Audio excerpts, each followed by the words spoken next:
Hello, नमस्कार, आदाब, सत श्री अकाल, welcome you all to another happening episode of our show, जिसमें हम बताते हैं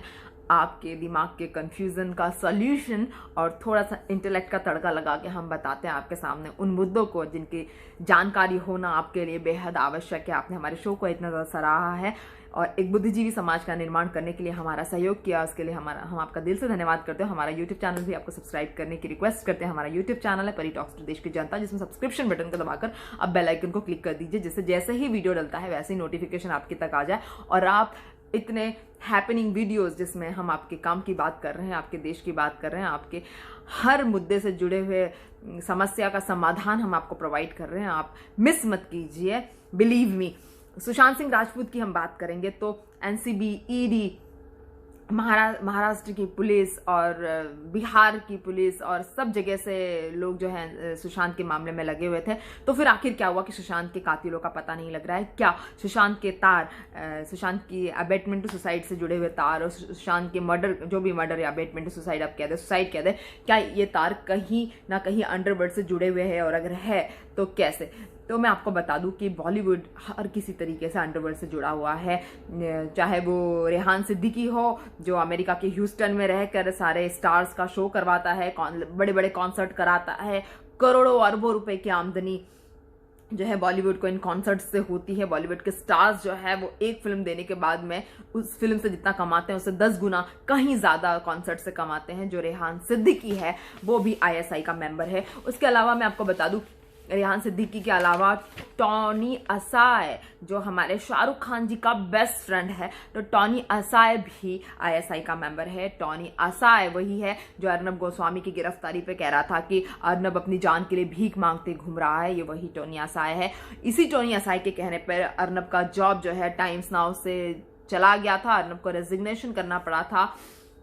12 नवंबर 2016 की बात थी जब ए दिले मुश्किल में अर्नब ने मुहिम चलाई थी, कैंपेन चलाया था 1 वीक का, जिसमें पाकिस्तानी एक्टर्स को बॉयकॉट करने की बात कही गई थी। टॉनी असाई ही वही बंदा है जो बहुत सारे बॉलीवुड स्टार्स को प्रॉपर्टी लेने के लिए हेल्प करता है। मैं नाम लेना नहीं चाहूंगी, लेकिन बहुत सारे बॉलीवुड के स्टार्स जो बहुत ही क्लासी एक्सोटिक लोकेशंस पे जिनके फ्लैट्स है, जिनकी प्रॉपर्टीज है, उनको दिलवाने में टॉनी असाई का बहुत बड़ा हाथ है, जो आईएसआई का बहुत इंपॉर्टेंट नुमाइंदा माना जाता है। और उसके बाद रेहान सिद्दीकी जो है उसने भी बहुत सारे कॉन्सर्ट करा के बॉलीवुड स्टार्स को अपनी प्रॉपर्टी बनाने में हेल्प की है। खैर, किसी का धर्म जो है मुस्लिम होना हम लोग मैटर नहीं रखते, क्योंकि हम एक लोकतांत्रिक देश के निवासी है। तो हमें बुरा लगता है कि हमारे देश के जो स्टार्स है, जिनको हमने स्टार्स बनाया, जिनकी 400 रुपए की टिकट कटा के हम लोग उनकी फिल्में देखते हैं, इतने प्यार से देखते हैं, इतनी श्रद्धा से, दिल से देखते हैं, तो क्या वो ड्रग्स लेके एक्टिंग करते हैं? हमारी आंख में धूल झोंकी जा रही है, हमारी आंखों में जो है वो झूठी तस्वीरें झूठी सपनों की तस्वीरें दिखाई जा रही है हमें। और क्या जो ये सारे लोग हैं इनको आईएसआई के एजेंटों के साथ में काम करना ही जरूरी है? आईएसआई के एजेंट्स ही एकमात्र जरिया हमारे स्टार्स के लिए पैसे कमाने का, ये बात समझ में नहीं आती। एनसीबी ने बताया है कि बॉलीवुड के तार बाहर की कई कंट्री से जुड़ी है, जैसे नाइजीरिया है, दुबई है, अमेरिका के ह्यूस्टन में, जहां पर ये टॉनी असाई भी रहता है, जहां पे बहुत सारे पाकिस्तानी रहते हैं, और रेहान सिद्दीकी भी ह्यूस्टन में ही रहता है। अभी जो उपराष्ट्रपति बनी है कमला हैरिस, उन्होंने भी अपनी सारी मीटिंग ह्यूस्टन में ही की है। सारे पाकिस्तानी ह्यूस्टन में रहते हैं, बहुत सारी कॉन्सर्ट ह्यूस्टन में रहती है। हालांकि अभी खबरों में आया था कि सलमान खान ने कॉन्सर्ट करने से मना कर दिया, दलजीत दोसांझ ने रेहान सिद्दीकी कॉन्सर्ट करने से मना कर दिया है, लेकिन रेहान सिद्दीकी भी ह्यूस्टन में ही रहता है। तो मैं आपको बता दूं कि कहीं ना कहीं प्रॉपर्टी का मामला हो, ड्रग्स का मामला हो, कॉन्सर्ट्स का मामला हो, चाहे स्टारडम का मामला हो, फिल्में रिलीज करने का मामला हो, हर जगह पे बॉलीवुड के तार जो है वो इंटरनेशनल लेवल पे जुड़े हुए हैं। नाइजीरिया से लेकर तो दुबई तक जो है सारे ड्रग के जो सिंडिकेट है, सारे ड्रग के जो एक्सेस है, वो जो है हमारे बॉलीवुड वालों के साथ में पैडलर्स लगे हुए हैं। 27 पैडलर्स को पकड़ के एनसीबी ने ये सारी जानकारी निकाली है। ऐसा मैं अपनी तरफ से नहीं कह रही हूँ, टू बी वेरी ऑनेस्ट, ऐसा बहुत सारे लोगों ने कहा है। और ये डीके गैंग से जो बॉलीवुड की साठगांठ है वो समझ में नहीं आती कि क्या आप डीके गैंग से बिना साठगांठ किए बॉलीवुड के हैप्पी न्यू ईयर फिल्म हो या कोई और फिल्म हो, क्या उनके लिए पैसे नहीं आ सकते? क्या हमारा देश इतना ज्यादा गरीब हो गया है कि डीके गैंग, मतलब दुबई एंड कराची गैंग से ही बॉलीवुड वालों को पैसे मिल सकते हैं, और तभी क्या हमें इतनी एंटरटेनिंग फिल्में, और कौन सा गाना था वो, पगली हो गई ना, नाम तेरा पढ़ के, इस तरह के जो एंटरटेनिंग गाने हैं जिसमें जो है बिकनी सॉन्ग्स है, सारे जो एंटरटेनमेंट हमने अभी तक मज़े लिए, जितने एंटरटेनमेंट वाले सॉन्ग पे हम लोग क्लब्स में जाकर झूमते हैं, तो क्या ये वही डीके गैंग के पैसों से इस तरह की चीज़ें बनाई जा रही। खैर, मुद्दे पे आते हैं कि सुशांत सिंह राजपूत के केस में जहां पर इतनी ज़्यादा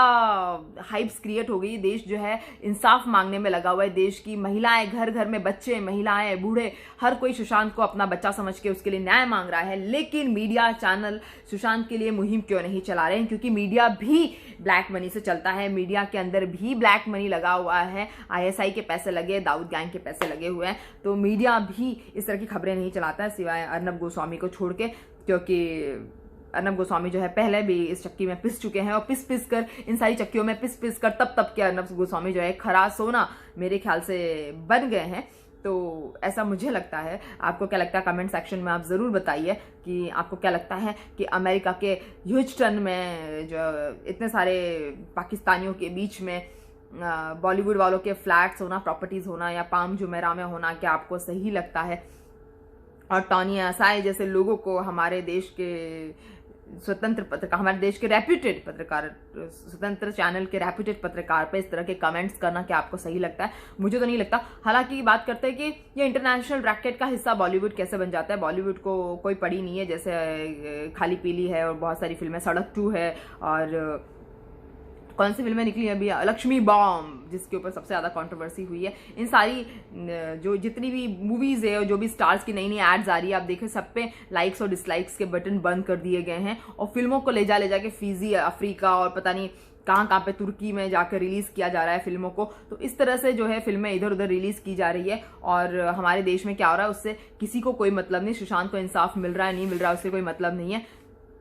कोई कुछ बोलता है, कोई कुछ बोलता है, कोई तो कहता है कि सुशांत के परिवार वालों ने लालच में आके उनकी हत्या की है और उनको उल्टी सीधी दवाइयाँ दी गई, रिया का जैसा बयान है। तो मैं आपको बता दूं कि सुशांत की जितनी गाड़ियाँ है, प्रॉपर्टी है, वो सभी जो है उनकी बहनों के बीच में डिस्ट्रीब्यूट होगी, और 18 करोड़ की कम संपत्ति है, 18-19 करोड़ की संपत्ति। उसके लिए 18-19 करोड़ की संपत्ति के लिए कोई किसी का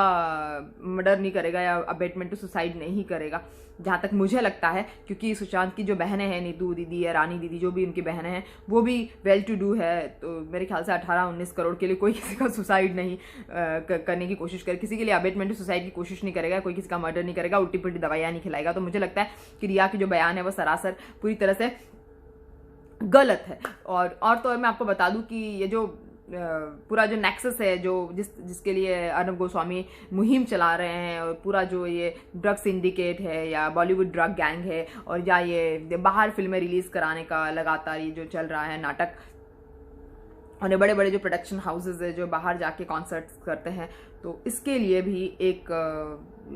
रेगुलेशंस होने चाहिए, रेगुलेटरी सिस्टम होना चाहिए कि कितने हद तक कोई कॉन्सर्ट कर सकता है,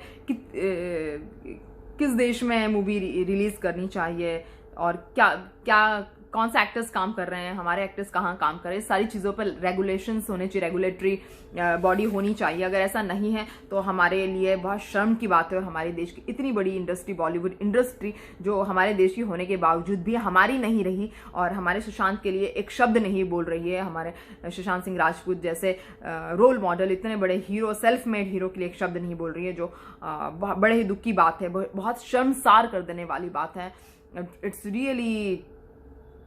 a matter of shame and a matter of injustice, जिसमें सुशांत जैसे को उसकी फ्रेटर्निटी से सपोर्ट बिल्कुल नहीं मिल रहा है, और जबकि करिश्मा प्रकाश और रिया चक्रवर्ती जैसी लेडीज़ जो पैडलर्स के साथ में मिली हुई है, ड्रग सप्लाई करी, उनको हर किसी का सपोर्ट मिल रहा है। तो सरासर ये तो मुझे लगता है अन्याय है। और ये जो क्वान वान कंपनीज है, इनकी तो पूरी तरह से बैंड बजा देनी चाहिए ईडी को, इस तरह की कंपनीज की, क्वान की तरह की कंपनीज, और जो कंपनी सिर्फ टैलेंट मैनेजमेंट के नाम पर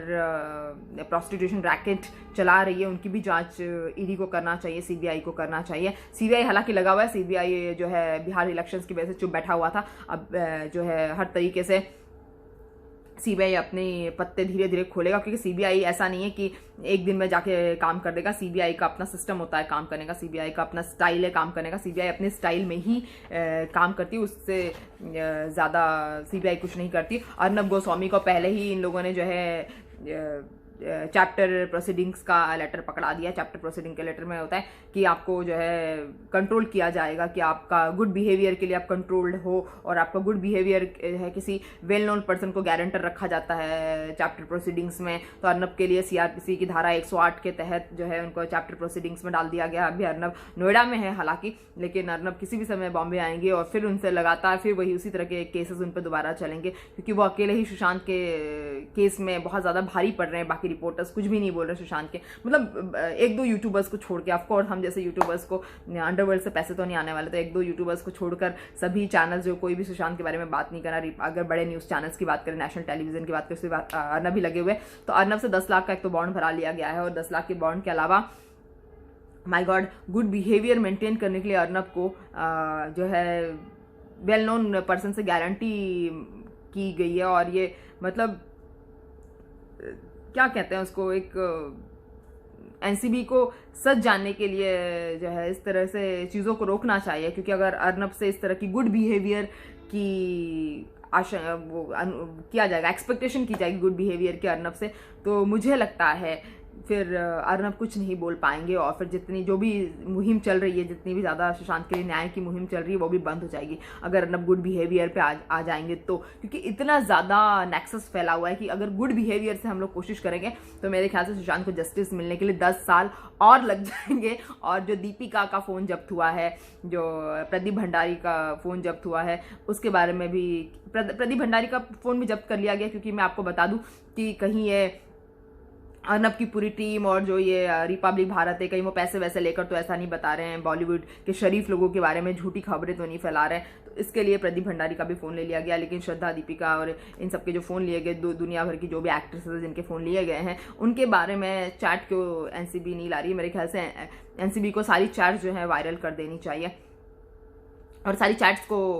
बताना चाहिए पब्लिक को कि एक्चुअल में जो उनके रोल मॉडल है, जो इतनी सेक्सी और इतनी एंटरटेनिंग और इतनी डेप्थ वाली एक्टिंग करते हैं, तो उसके पीछे जो है टैलेंट नहीं है, उसके पीछे का राज जो है ड्रग्स है। और हमारे यंगस्टर्स को पता चलना चाहिए कि इस तरह की एक्टिंग में वो ना खो जाए और अपनी स्टडीज़ पे कंसंट्रेट करे, इस तरह की एक्टिंग में वो ना खो जाए, अपने करियर पर ज़्यादा कंसंट्रेट करे और झूठी एक्टिंग के बहकावे में ना आए। तो ये हमारे यंगस्टर्स के लिए मुझे लगता है बहुत इंपॉर्टेंट है। जहाँ तक मेरा सवाल है, मैं चाहती हूँ कि कॉलेज यंगस्टर्स, हमारे जो भी स्कूल गोइंग टीनेजर्स, जो हमारे एडोलसेंट एज के जिनको मैं कह सकती हूँ, वो अपनी स्टडीज़ पे ज़्यादा ध्यान दें। इन ड्रग पैडलर्स की गर्लफ्रेंड्स के हस्बैंड्स और ड्रग पैडलर्स के बॉयफ्रेंड्स की एक्टिंग, और ड्रग पैडलर्स की बीवियों की और